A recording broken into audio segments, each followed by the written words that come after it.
Welcome to the Microfinance podcast. Listen to inspiring interviews and take a look at tools and products that are used in the field.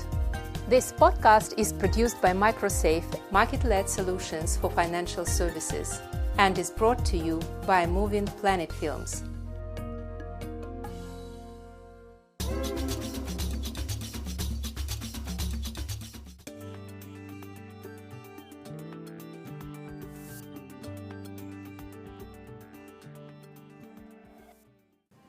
From a business case point of view, to enable branches banking to happen, the biggest issue that I would say remains still unclear is the remuneration of the agent. For the mobile operator, we understand that there's clear benefits in doing this. Churn reduction.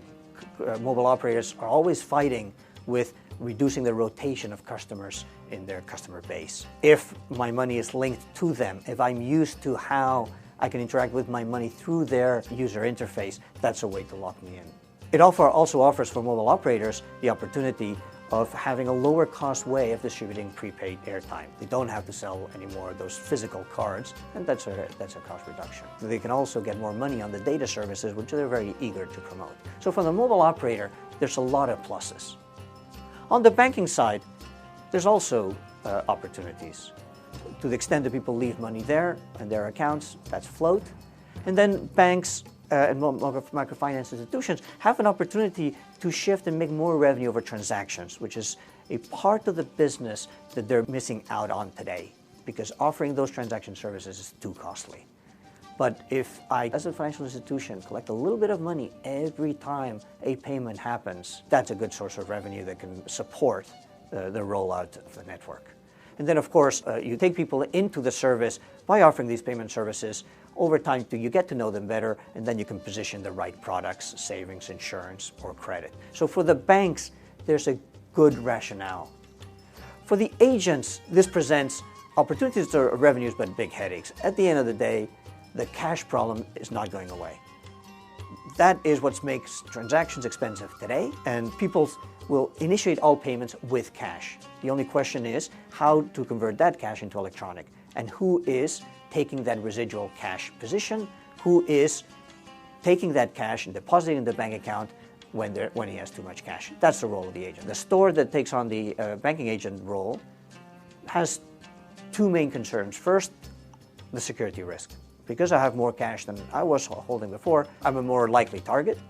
And second, I have to go to the bank more often because I'm building up cash a lot or I'm drawing down cash too fast. Those are the two bads that I need to do, but that's why you're getting a commission. So fundamentally, you're being paid to do the trade-off between how much cash do you want to hold, which creates a security issue, versus how often I want to go to the bank to rebalance that cash position. That's a trade-off between two bads. So clearly that agent needs to be incentivized to take that on, and that's the agent commission.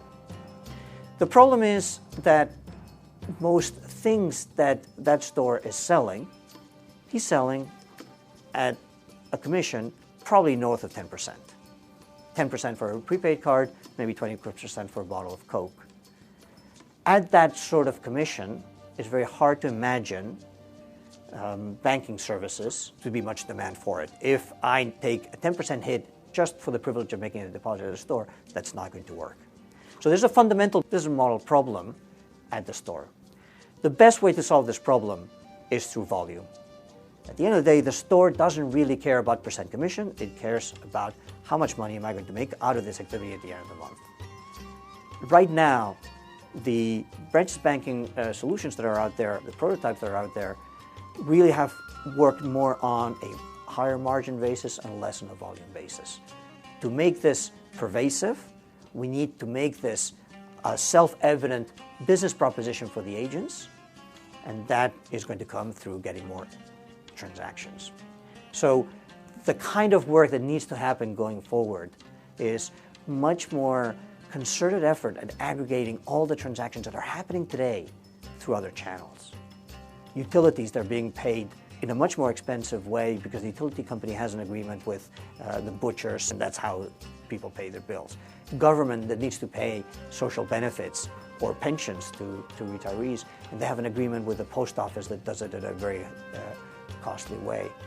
employers who are paying salaries and have their own way because they have an agreement with the bank that they'll send someone from the capital once a month to be paying the salaries in cash. All those transactions are happening today at a high cost in a very fragmented way. So the challenge is, how do we grab all those transactions and put them on this much cheaper transactional platform through branches banking, get volumes up, and priming the whole business for the agents. The agents are really the party that no one is worrying about today.